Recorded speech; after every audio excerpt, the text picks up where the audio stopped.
want to welcome everyone to another In My Fields episode. I think today's episode we're going to talk about, I guess, relationships. I'm getting a bunch of messages to talk about relationships, and based on my last few podcasts of the two emotions are love and fear, and I want to dive in on how that relates to kind of the relationship aspect of it. And relationships can be anything: friendships, love, and everything in between, just human interaction. So before we start, it's I always want everyone to ask themselves, and I want to invite you guys, the listener on the show, have conversations, open conversations about life. I've had some previous amazing listeners on the show who have been sending me amazing messages and coming on. And so I'd love to hear from you. Leave a review, leave a comment on Apple Podcasts, on my socials or anything. Just I'd love to hear from you. But as you know, how I usually start the show is thoughts, feelings, emotions and conditionings and beliefs and knowings, and everything that is on you and the inside creates your outside exterior. So how are you feeling right now in this moment? And really think about it. Really think about how you are feeling. I mean, I think the reason partly why we have these kind of emotional issues is because we don't speak about how we feel. And I think that can be quite detrimental to A, you as a person, and B, your health. I mean, you shouldn't hide any emotions or the way you're feeling to anyone. And that kind of leads me into this kind of relationship talk. So how am I feeling? I'm feeling honestly amazing. It's been a great few days for me, not physically, just emotionally been really, really great within myself. Been really enjoying, I guess, I enjoyed the weekend, obviously the long weekend and July 4th and everything else. Just spent some quality family time. I mean, I talk about leveling up a ton on this show, and I feel like I'm consistently doing that by, researching and reading and doing this podcast and speaking to listeners and anyone who hits me up. It's starting to feel really great within myself. And as you know, we're all the master and commanders of our ship. So we can do that, but it takes work. It takes consistent work. And, I'm trying to master the art of when I think something negative, I change the idea of it and the frequency of it to just change it. I mean, I'm not hiding it. I know it's there. I can hear it. I can see it. I can feel it, but I change the frequency. If you feel at home and you're sitting there go, well, I'm not good enough for this, or I can't do that, or I can't do that, change the frequency. I can do those things. I am good enough. And if you start there, every time it comes up, you kind of cut it straight away. You'll start becoming the kind of creature of habit towards those positive things. Okay, so let's talk about relationships. And I think the key question is, who am I and who do I want to be in a relationship? And I don't think we ask those questions. I think we see relationships as quite reciprocal. And again, my inspiration behind this is Conversations with God, book 1, incredible book, which is essentially a text written by God through someone.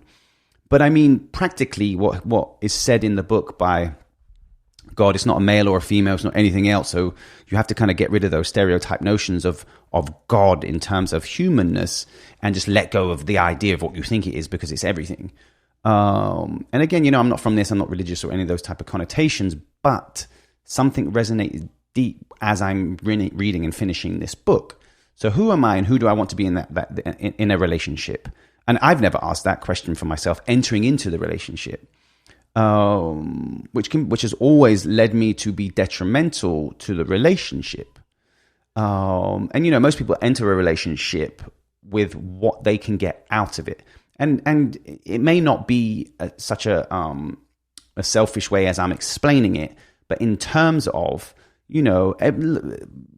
we now see love as reciprocal. I'm doing this because of this, or I love you because you love me back. Yeah, so most people enter into a relationship with an eye toward or what they can get out of it rather than what they can put into it. And I think that's the mistake we make in all relationships. And this is me speaking from experience. It's not obviously a conscious thing that I'm getting this to get this, but I think it does become a subconscious thing because that's the kind of way we've been trained in relationships.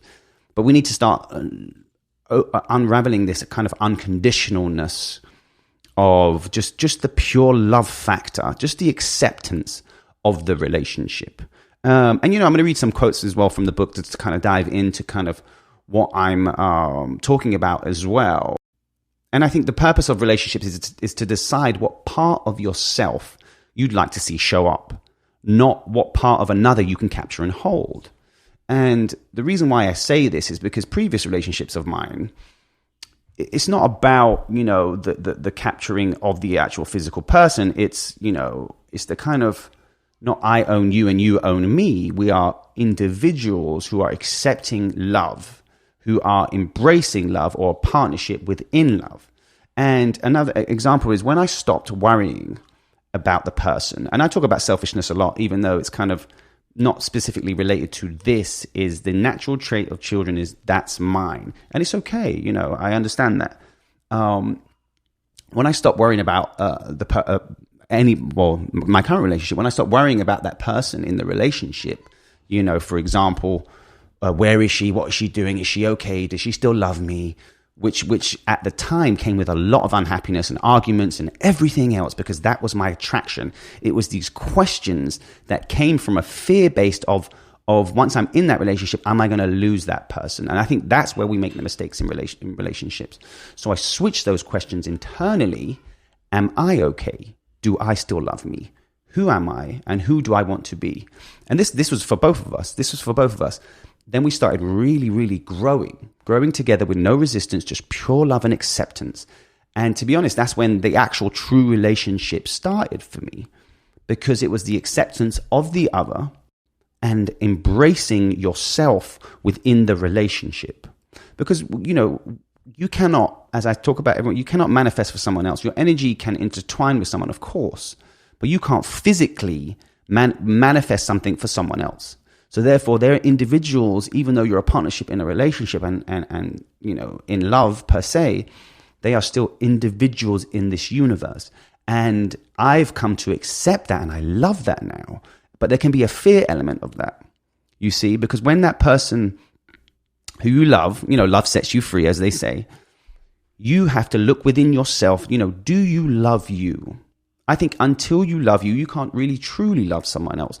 And I'm not, again, it's not the kind of romanticized version of what love is or Disney movies or any type of stuff. It's just being okay and accepting yourself. And I think that's super, super crucial. And I think, I've had relationships where I felt like the other person saved me from something. And I think that puts such a pressure on the other person and sets a foundation for that relationship, which I'm not saying is negative or positive. I mean, that person could have saved you, but then it was you that allowed you to be saved and you that attracted the saving, just as the other person was attracting someone to save. And we have to understand our individuality within our relationships and acceptance and the love aspect and the unconditionalness of it. That's when the true happiness starts coming in, and the acceptance of, this is my life partner. This is who I want to be with. This is amazing. I feel amazing within myself. I'm the ultimate manifester of everything I see in front of me.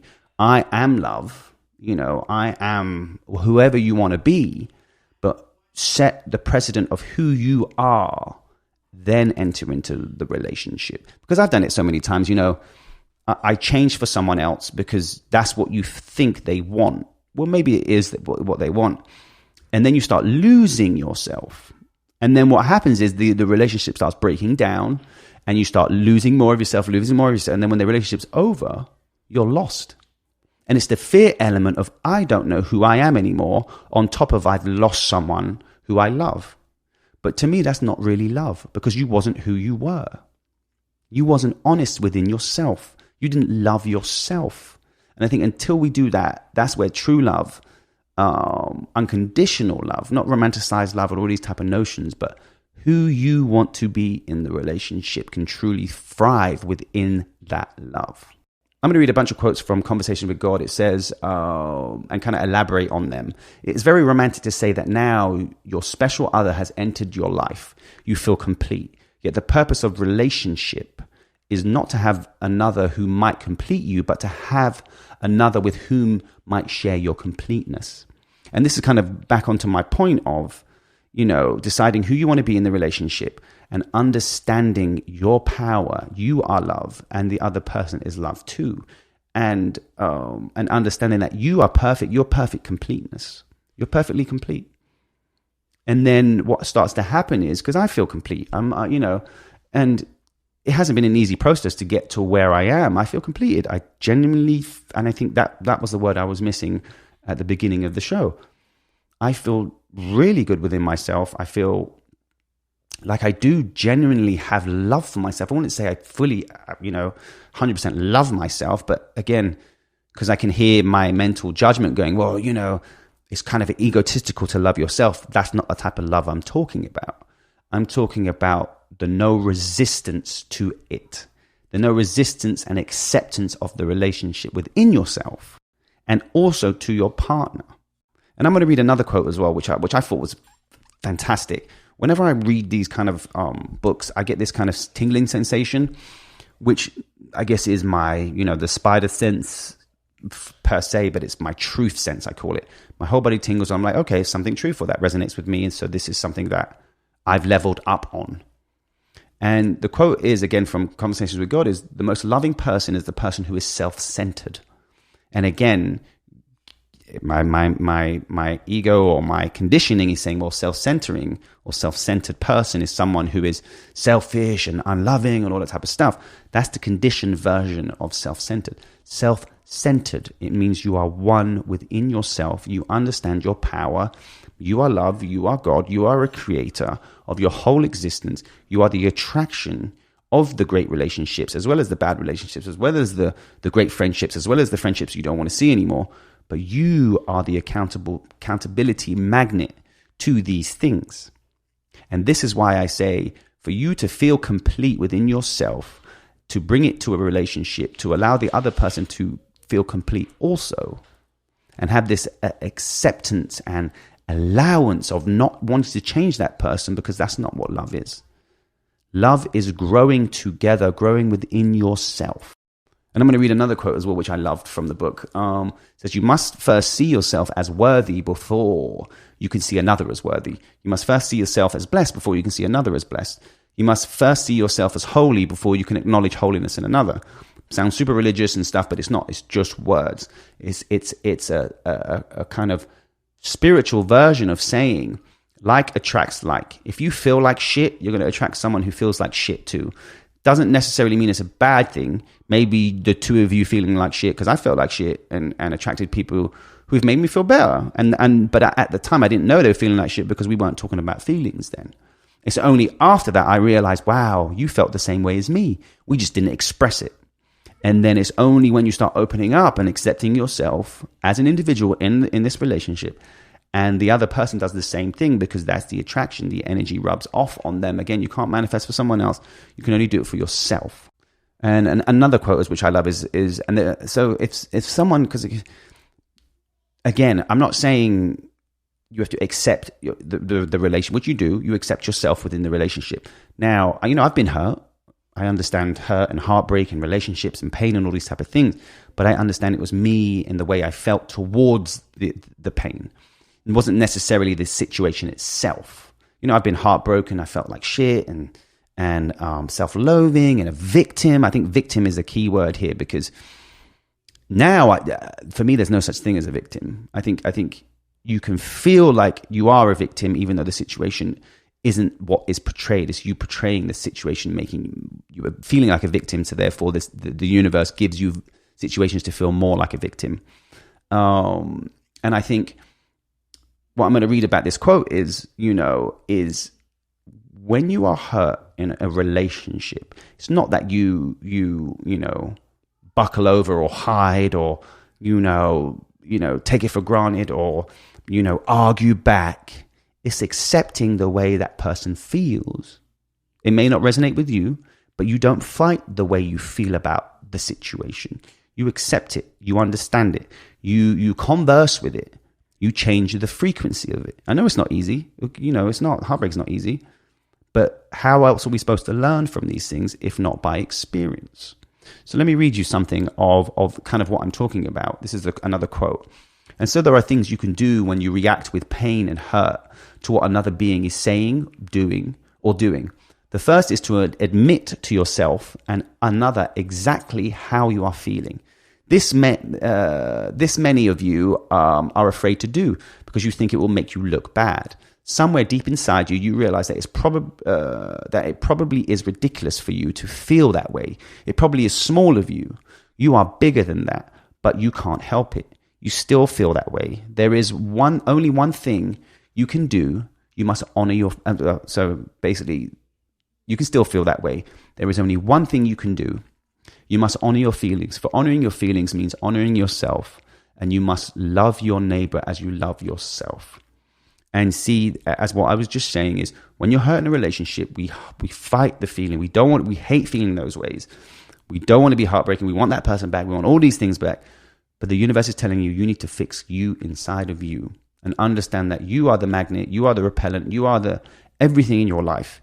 And you should honor those feelings. Speak about those feelings. Tell that person exactly how you feel. If it doesn't work, you've said it. You've let it out. It's out there in the universe.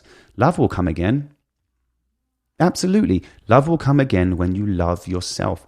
And it's a massive step between hating yourself right now, because I've been there, and then loving yourself. It's true. It's the opposite. But for you to hate yourself, you know what loving yourself is. And for you to loving yourself, you know what hating yourself is. So the polarity I accept. Otherwise, you wouldn't know any of the other. This is what free will and choice is. And I love those things. We love free will.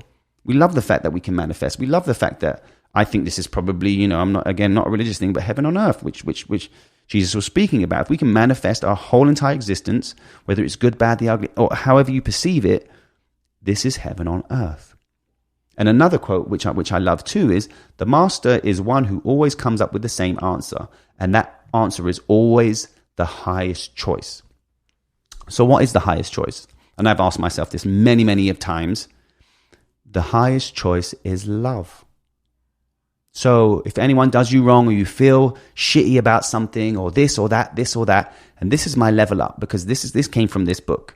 And the answer was, any situation I have, any critical issue you have, or you're at a crossroad with something, or your boss is pissing you off at work, or you have no money, or this, or this, or this, or this. The only question you should ask yourself in reaction to those things is, what would love do now? Fucking powerful. Fucking powerful. Now I feel like I've leveled up from knowing this information. From when I feel a type of way that doesn't resonate with me and I don't like, you can almost always ask the question, what would love do now? Your mum's pissing you off, or you have to pay this bill, or this bill, or this, or this, or this. What would love do now? Because what else matters, in all honesty? And I know it's easy for some people to say it and some people not to say it. I've been in situations where I wish I knew this question or this answer of what would love do now. And it's something that resonates so deep with me. When I read it, my whole body shook and I was like, fuck. I wish I would have learned this earlier in life. I definitely wouldn't have listened. I was supposed to know it now because I was searching for the answer to the question I was asking. And these are the signs of the universe. This is everything else. And I feel like, I'm in a great space with understanding that answer. What would love do now? And say it to yourself. Any situation in your life, ask that question. And allow yourself to answer it. Go deep, go within. It's not easy. It's not something, how you can say this is bullshit. I've said it before. I listened back to my podcast and I was like, I can't believe I fucking said that. It's bullshit. But I allow myself to listen, and my true self within myself knows what the real answer is, and knows that the path I am on, I can't speak for anyone else, is the path that's leading me to where I want to be, regardless of how I perceive it on the outside. So ask yourself now, what would love do now? And, again, I want to thank you guys. There's going to be more on these episodes. I'm actually going to start a book club as well with a bunch of my friends and some peers of mine of some favorite books we've read, and bring some quotes in and everything else. So please hit me up with any books you'd like me to read, or any quotes you have that you'd love to talk about on the show, or anything else. And as always, I appreciate you all for listening. Take care.